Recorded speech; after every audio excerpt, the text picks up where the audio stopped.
Waalaikumsalam. Silakan. Silakan duduk. Halo.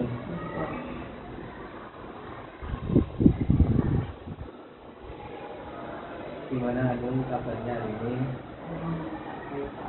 Baik. Gimana proses pembelajaran pagi hari ini? Setelah? Lumayan baik. Lumayan baik. Menyenangkan apa tidak? Menyenangkan. Menyenangkan. Oke. Sebelum kegiatan konseling dilakukan, kita terlebih dahulu berdoa dulu. Berdoa mulai.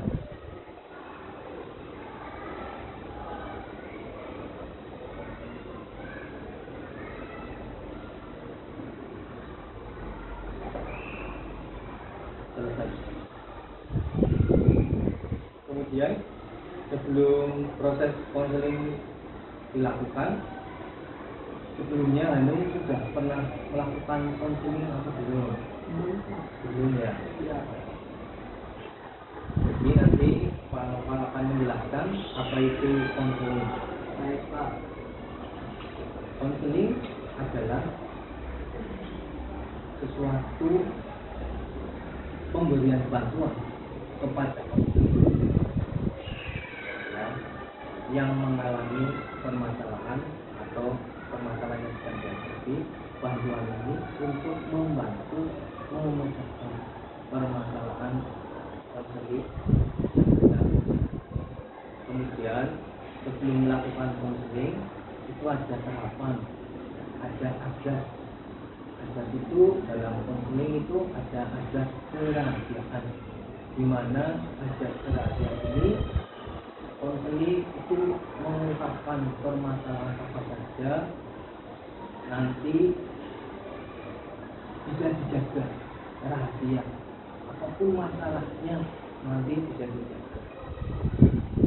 Kamu punya masalah apapun, guru BK atau penjual atau kepala ini bisa menjaga rahasia. Jadi tidak perlu takut apa yang sudah diungkapkan oleh kamu ya selama ini atau nanti.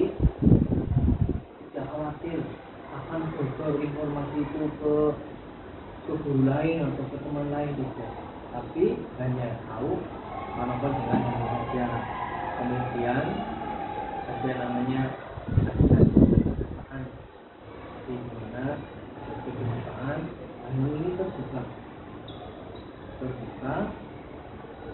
akan permasalahannya, diceritakan semuanya, permasalahan apa atau apa. Jadi itu bisa lah istilahnya, oh aku ini sudah terbuka sama guru BK atau apa, jadi lebih rileks ya, untuk bercerita tentang permasalahan yang sedang. Kemudian sebelum proses konseling dimulai, ini ada namanya kontrak waktu, di mana konseling itu ada waktunya. Kontrak waktu ini biasanya berjalan selama 45 menit. Nanti mengingat waktu yang sangat singkat ya, 45 menit ini diharapkan bisa tercapai atau masalah-masalah yang sedang dihadapi bisa terselesaikan. Kalaupun tidak bisa terselesaikan saat konseling ini, nanti ada kontrak selanjutnya, yaitu konseling selanjutnya nanti istilahnya waktunya akan ditentukan maunya kapan. Iya. Kemudian silakan nanya, apa yang jadi permasalahan saat ini? Sulit mengontrol emosi Pak. Sulit mengontrol emosi.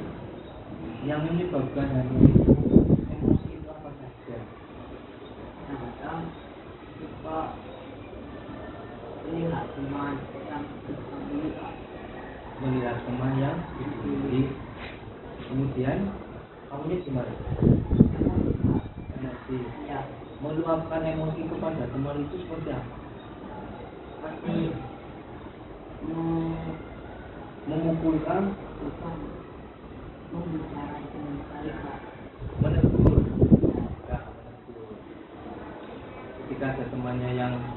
diganggu, ini spontan akan menegur. Tapi dengan cara yang salah ya, emosi tadi meluap-luap enggak begitu meluap-luap.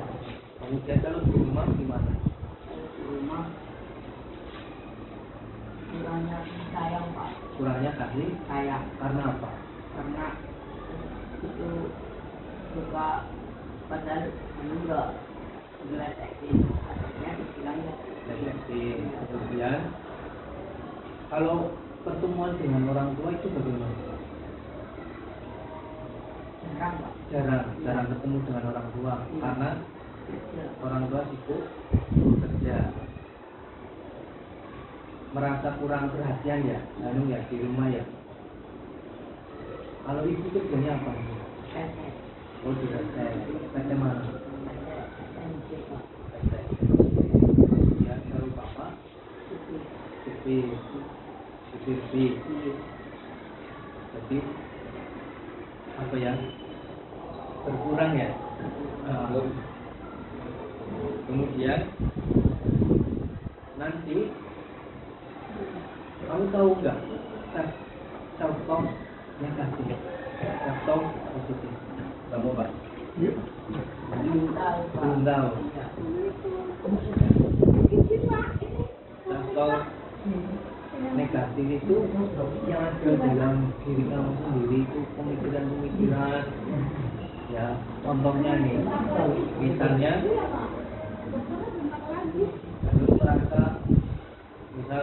Anu merasa jelek, itu contohnya bagus. Pernah merasa seperti itu nggak? Pernah Pak. Pernah. Apa yang dirasakan Anu? Contoh negatifnya apa? Merasa insecure Pak. Insecure, tidak percaya diri. Iya, Pak. Karena apa? Karena Tubuhnya kah? Wajahnya kah? jelek Pak. Wajahnya gimana? Jeleknya jelek, rambutnya kurang Ikel. iya. Jadi pemikiran-pemikiran irasional ini yang membuat Anu ini terkadang sulit mengontrol emosi karena kurang percaya diri, kurang percaya dengan orang tua, kemudian apa istilahnya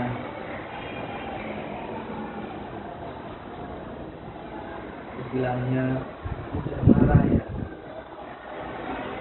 Pemikiran-pemikiran irasional ini yang membuat terkadang menurunnya sikap kamu sendiri dalam pembelajaran tidak berguna karena kontrolnya yang kurang. Jadi nanti kalau pemikiran rasional itu apa? Tahu nggak? Belum tahu. Kalau pemikiran rasional itu gambarannya pemikiran yang secara logika hilang. Contohnya ketika ini merasa cinta pada dirinya sendiri. Orang kan harus cinta pada dirinya sendiri. Kalau tidak cinta pada diri sendiri, nanti bagaimana? Nanti menulis di jurnal. Ini ada jurnal contoh negatif. Apa saja yang melatar belakangi ya pemikiran-pemikiran irasional menimpa pada diri. Tapi ditulis dulu nama kelas, kemudian nanti pemikiran-pemikiran irasional itu apa saja.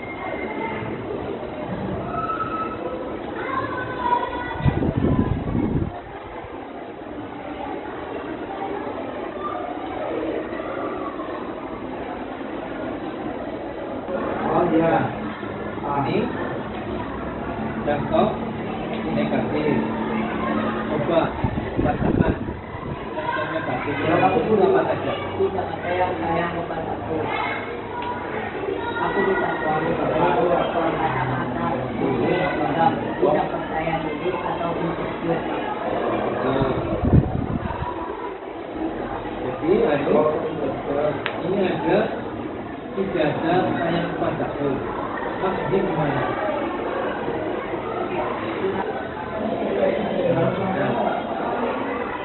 Jadi sudah lihat videonya dan tahu itu atau negatif, positif. Jadi ini bisa berubah dari yang tadi contoh negatif ke contoh positif. Nah sekarang ini contoh positifnya apa saja? Kebalikan dari ini. Misal tadi saya merasa dan ataupun ini kan sudah dilihat kebalikan dari contoh negatif. Jadi dari pemikiran yang irasional menjadi rasional. Ya.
Saya sangat senang pada diri saya.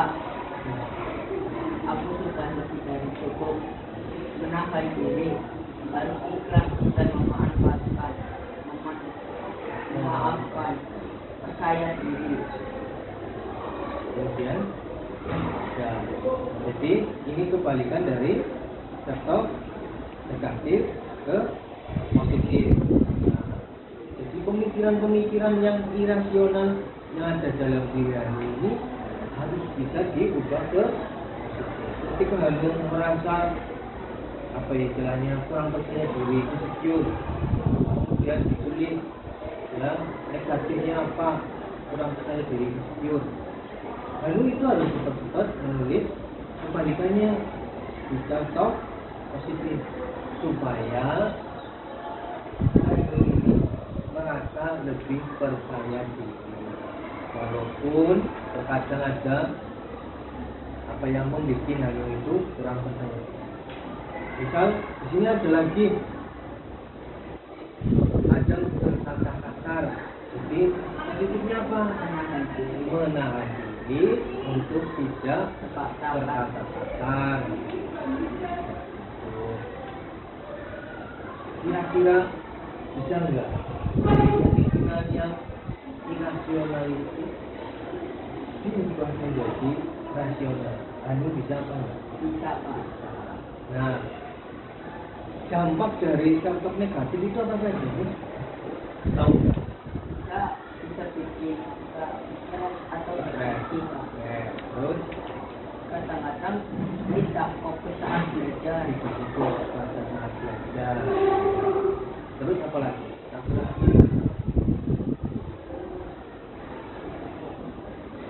Kalau di Menurunkan sifat. Kalau di kelas bagaimana? Kalau kamu sering emosi itu berkata kasar, kira-kira temunya gimana? akan apa? Sakit. Akan sakit hati dan menjauhi Diri saya. ya, menjauhi Tuhanmu. Makanya contoh negatif ini dampaknya banyak sekali. Tadi mulai dari ya, depresi, stres, kemudian malas untuk berangkat sekolah, itu seperti itu. Kemudian kalau berkata-kata itu sudah akan menyakiti orang lain, ya. Kemudian selain menyakiti orang lain juga akan bertambah masalah lagi. Misal anaknya tidak terima, kemudian mengatur nama orang tuanya atau guru, kan nanti bertambah masalah. Jadi contoh negatif ini harus diturunkan, kemudian harus langsung bikin positif ya dalam diri sendiri, bicara dalam diri sendiri untuk mengubah yang dari negatif itu ke positif. Jadi kalau ini dampaknya contoh positif, dampaknya apa saja? Sangat baik, Pak. Sangat baik Untuk orang lain. untuk Diri diri sendiri. sendiri maupun orang lain. Kemudian apalagi lebih Lebih percaya diri. lebih percaya diri.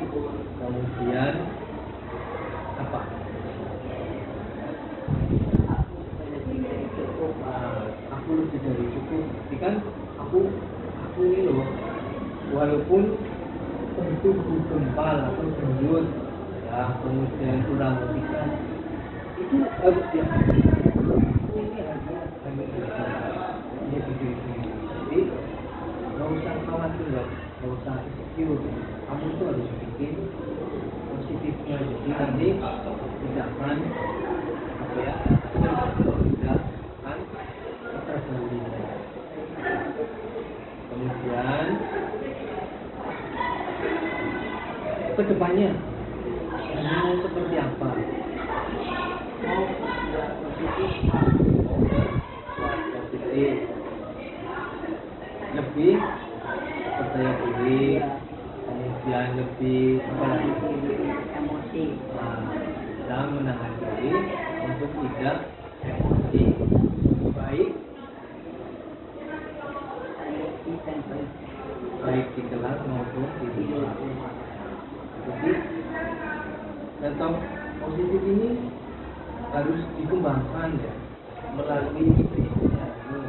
Kedepannya Hanung itu harus bisa mengubah pikiran-pikiran irasional menjadi pemikiran rasional.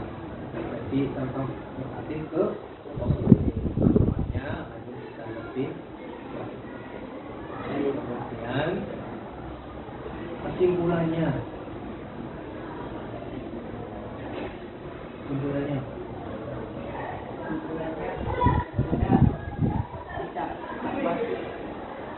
kita tidak dapat menerima masalah yang juga. kesimpulannya Kita tidak Hanung akan percaya diri, lebih percaya diri, kemudian menahan diri, memaafkan. Nah, itu yang utama. Jadi kedepannya kesimpulannya harus bisa menahan diri. Kemudian ini dulu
tapi yang positif apa saja.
Coba dibacakan.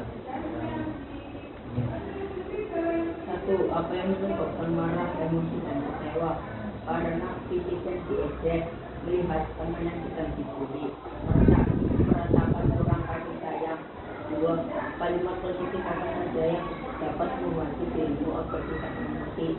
Melupakan apa yang disebut orang lain yang mengejek, menegurnya agar tidak terulang kembali. Berpikir dengan baik atau positif bahwa saya mendapatkan kasih sayang. Jadi apa yang tadi ditulis di sektor negatif atau positif itu nanti bisa ya dari yang negatif ke positif. Jadi kedepannya memang bisa diubah apa? Yang diubah apa? Diubah sikapnya dari yang negatif ke positif. Dari pemikiran yang irasional ke rasional, yang dari dampak negatif ke positif. Nah, jadi kira-kira perasaan Hanung setelah mengikuti proses konseling gimana perasaannya Hanung? Cukup memuaskan, Pak. Sudah memuaskan, senang, lega enggak? Lega, Pak. Alhamdulillah. Ya, jadi kedepannya Hanung bisa lebih baik lagi, ya, dengan ide-ide baru bisa, ya, istilahnya menjalankan atau positifnya, ya, kedepannya. Kalaupun Hanung masih kurang, nanti bisa melanjutkan konseling di kemudian hari dengan kontak yang baru nanti selanjutnya. Ya, terima kasih atas waktunya. Semoga konseling ini bermanfaat. Ya, semoga Hanung bisa menjalankan kesehariannya dengan lebih baik lagi, bisa mengontrol